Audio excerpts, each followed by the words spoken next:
Comes a moment in every life when the world tries to break you, when the voices get louder, the losses cut deeper, and the weight feels unbearable. Maybe you've been there. Maybe you're there right now, quietly fighting battles no one sees, wearing a smile while your soul is exhausted. Short-held pause, lean into intensity. But hear me now, and hear me well. This moment, right now, is not the end of your story. It is the beginning of your comeback. Because there is something inside you, something unshakable, unbreakable, and undeniable, a force that refuses to quit. And when you awaken that force, when you claim it fully, you will rise. Today I came to remind you, you were not born to be defeated, you were born to overcome. Raise energy. So if you've ever been knocked down, doubted, abandoned, or underestimated, this speech is for you.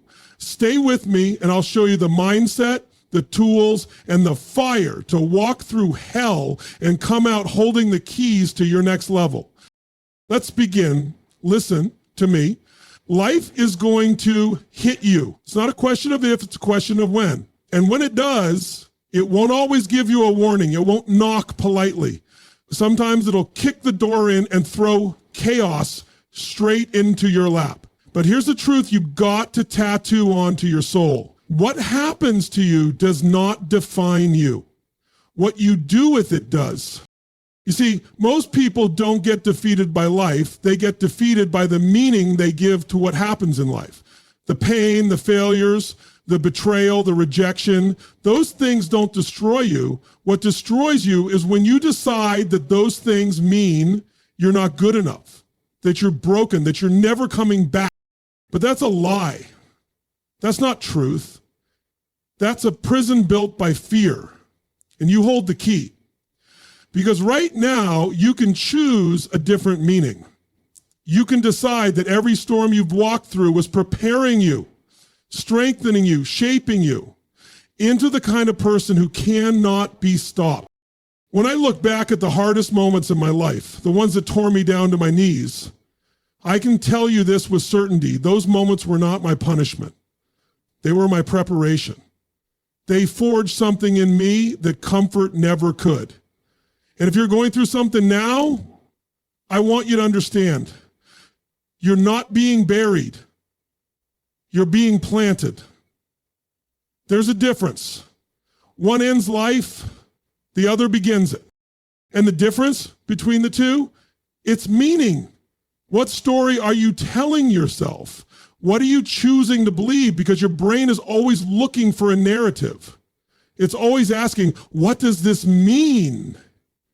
And if you don't choose the answer consciously, the world will choose it for you, and it'll write a story that keeps you small, stuck, and afraid. But not today. Today you take your power back. Today you rise and say, this pain is not the end of me, it's the edge of my evolution. You turn your scars into symbols of strength. You stop asking, why did this happen to me? And you start declaring, this happened for me. That's where freedom lives. That's where transformation begins. You want to be unstoppable? You want to be undefeated? Start by owning the meaning. Choose a meaning that fuels your fire, not one that feeds your fear. Because in the end, the difference between the people who rise and the ones who crumble isn't what happened to them, it's what they decided it meant. And this is where your power lives. Let me tell you something, most people forget you are not your circumstances. You're not your current job, your income, your mistakes, your trauma, your divorce, your diagnosis, or the opinions people have of you. Those things might be part of your story, but they are not who you are. And the second you confuse your identity with your environment, you shrink. You start living small. You start playing by limits that were never meant for you. See, people walk around saying, I'm just this way, or this always happens to me, as if the life they've lived so far is all they're allowed to be. But the truth is, you can burn the old script. You can let go of the story that told you you're not enough, or that you always mess it up, or that success is for someone else. That's not your identity, that's your conditioning. And conditioning can be changed. The problem is most people are living out someone else's definition of who they are. Parents told them they'd never make it. Teachers said they were average. Friends laughed at their dreams. And now 10, 20, 30 years later, they're still wearing those labels like they're branded on their soul. But those aren't your labels. That's not your truth. That's their fear projected onto you. And you got to decide, are you going to carry that fear or are you going to create a new identity rooted in your power? You want to live undefeated? Then you need to stop waking up every day trying to fix yourself and start waking up to remember who you really are. Because deep down, beyond the fear and the doubt and the failure is a force inside of you that is limitless. You've just been taught to forget. You are the one who made it through every single thing you thought would break you. You are the one who didn't quit even when you felt empty. You are the one who showed up again and again when no one else saw your effort. That's who you are. You are not weak. You are not broken. You are becoming. And listen, identity drives behavior. You can set all the goals you want, but if you see yourself as someone who always falls short, you will find a way to sabotage it. But if you start to shift your identity to claim the truth that you are a leader, a warrior, a creator, a survivor, a force, your actions will follow that. Your life will rise to meet the standard of who you believe you are. So don't wait for the world to see your value. Decide who you are, declare it, own it, because the moment you step fully into your true identity, the chains fall off and the game changes. This is the moment you remember who you are. Let me tell you something most people never learn.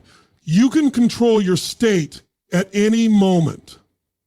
I'm not talking about pretending everything's fine or putting on some fake positivity. I'm talking about tapping into a level of strength, clarity, and energy that already exists within you and learning how to command it on demand. Because if you don't learn how to manage your state, life will manage it for you. Think about it. You ever noticed how some people go through chaos and they still show up strong? They still find a way to focus, to lead, to take action.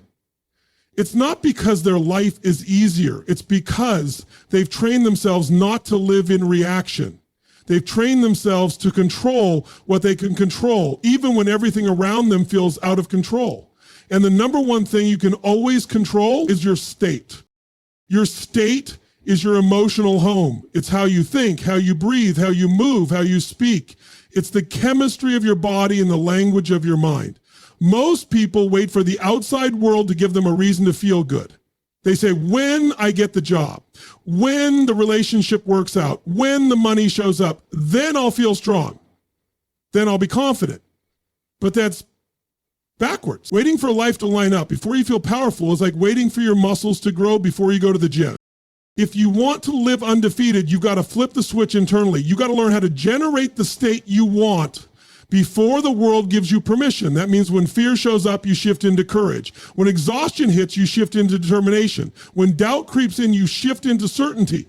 Not because it's easy, but because you decide to. This is not about ignoring what you feel. It's about leading what you feel. And you lead it through motion. You shift your focus. You shift your physiology. You shift your language.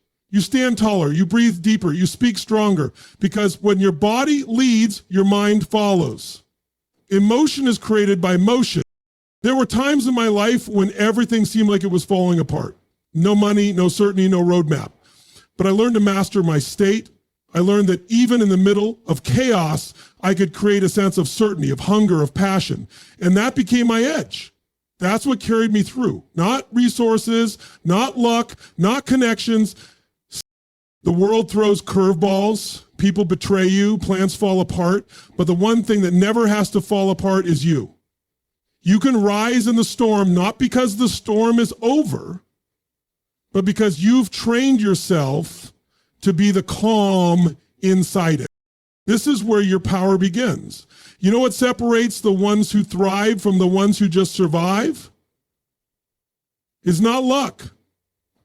It's not talent. It's not even timing. It's how they respond when things don't go their way. Because let's get real. Life doesn't follow your script. Plans fall apart. People disappoint you. Doors close. And you're left standing there with two choices. Either shrink back or turn the setback into strategy. Most people let adversity define them. They hit a wall and they assume that wall means stop. They get rejected and they take it personal. They fail once and they decide they're not cut out for it. But what they don't realize is that every obstacle has a lesson inside it, if you're willing to look for it. Every breakdown is trying to become your breakthrough, but it only happens if you stay awake enough, strong enough, hungry enough to ask, what is this here to teach me? I've failed. I've fallen. I've lost things I cared about deeply. But I refuse to let those moments be the end. I made them part of my blueprint. I studied my setbacks like they were maps, because pain, when you learn from it, becomes a roadmap to your next level. You don't get stronger by avoiding problems, you get stronger by solving them. And that strength, once it's earned, can never be taken away. You see, the obstacle isn't in your way, the obstacle is the way. The thing that's frustrating you, delaying you, challenging you, that's not the enemy. That's the path. That's the thing you need to master in order to unlock your next chapter. And most people waste time wishing the obstacle wasn't there, wishing the path was easier. But champions don't wish for easier. They build themselves to be stronger. I want you to think right now about the thing that's been holding you back, that wall you keep running into, that area of your life where you feel stuck. What if that's not there to stop you? What if it's there to sharpen you, to make you dig deeper, focus harder, get more resourceful, more resilient, more real? People who will not be defeated don't crumble under pressure. They use pressure. They don't run from failure. They study it. They extract the lesson, they refine the approach, and they come back swinging, smarter, tougher, more unstoppable than ever. That's how you win long term. Not by avoiding adversity, but by alchemizing it, turning pain into purpose, turning resistance into growth, turning setbacks into your strategy. Because once you've done that, you're not just surviving anymore. You're not just reacting to life, you're leading it. And that's the moment you stop being a victim of your story and start becoming the author of it. This is how you turn loss into leverage. Fear is the silent killer of dreams. It sneaks in, not with a roar, but with a whisper. What if you're not enough? What if you fail? What if they laugh? What if you lose everything? And the truth is, most people never reach their potential, not because they're incapable, but because they listen to that voice. They negotiate with it. They let fear run the show. But here's the truth no one talks about. You don't have to feel fearless to act courageously. Courage isn't the absence of fear. Courage is choosing to move through fear. It's looking fear in the eye and saying, you don't get to make my decisions anymore. Fear wants you to believe it's protecting you, that by staying small, staying safe, staying hidden, you'll avoid pain. But in trying to avoid pain, you sacrifice your power. You trade your greatness for comfort. And comfort, over time, becomes a cage. You start shrinking your vision, lowering your standards, silencing your voice, all because you're afraid to feel discomfort. That's how fear wins. Not with force, but with compromise. But I'm telling you right now, the life you want lives on the other side of fear. Every time you choose courage over comfort, every time you say yes when your mind is screaming no, every time you take a step forward without having it all figured out, you take your power back. You train your nervous system to trust that you can handle more. And the more you do that, the less fear controls you. Some people wait for fear to go away before they act. They wait to feel ready. They wait to be confident. But confidence doesn't come first. Courage comes first. You act, you move, you push, and the confidence follows. You don't think your way out of fear, you act your way out of it. And every time you do, you become stronger. You become someone who fear doesn't push around anymore. I've been afraid. I've stood on stages with my heart racing. I've made decisions not knowing how it would turn out, but I did it anyway. And what I found is that fear shrinks in the presence of bold action. The second you move, fear loses its grip. The second you speak up, step up, show up, it starts to dissolve. It can't coexist with decisive energy. That's why action is your weapon. It's how you break the pattern. You were not born to play it safe. You were not put here to tiptoe through life hoping you don't get hurt. You were built to lead, to build, to create. And that requires stepping into the unknown again and again. Not because it's easy, but because it's worth it. Fear will always be there, but so will your strength, so will your vision, so will your fire. And when you remember who you are, fear has no chance. This is the moment you choose courage over comfort. There's a power that gets unleashed the moment you live with purpose. I'm not talking about having a vague goal or a casual wish. I'm talking about locking into something so meaningful, so deeply connected to who you are that it fuels you on the days when nothing else does. Because the truth is, life is going to test you. It's going to stretch you, break your plans, and throw curveballs at your head. And if you're only living for comfort, for convenience, for applause, you won't make it through the storm. But when you're driven by purpose, nothing can stop you. Purpose gives pain meaning. It gives failure context. It gives every setback a reason to keep going. People who live without purpose get derailed by small things. They get distracted, discouraged, disappointed, and they stay stuck there. But people with purpose, they can take the hit and keep moving. They don't need perfect conditions. They don't need constant motivation. They've got something deeper pulling them forward.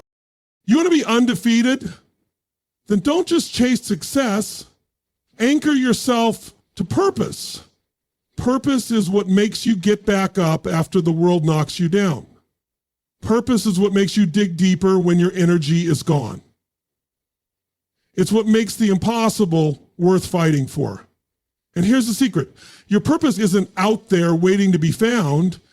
It's already in you. It's built into your story, your struggles, your passions, your gifts. But you've got to stop silencing it. You've got to stop settling for average when you were built for impact. When you live with relentless purpose, you stop looking for shortcuts. You stop caring about what other people think. You stop chasing temporary highs and start building something that actually matters. It could be your family, your mission, your faith, your vision, your voice. It doesn't have to be loud to be powerful. It just has to be real. And when it's real, when it's yours, you don't quit when it gets hard. You rise. I've seen people with every advantage crumble because they had no purpose. And I've seen people with every disadvantage rise to greatness because they had one. The difference is hunger. It's that fire that says, this is bigger than me. I'm not just doing this for now. I'm doing this for what's next. For the people who are counting on you. For the person you used to be. For the legacy you're building. Purpose isn't a nice idea, it's survival. When you live with purpose, you can walk through fire and come out stronger because you're not just chasing wins, you're building meaning. And meaning makes the fight worth it. So I'm asking you, what are you really here for? What drives you beyond the noise, beyond the fear, beyond the pressure? Because once you lock into that, you don't just survive this life, you conquer it.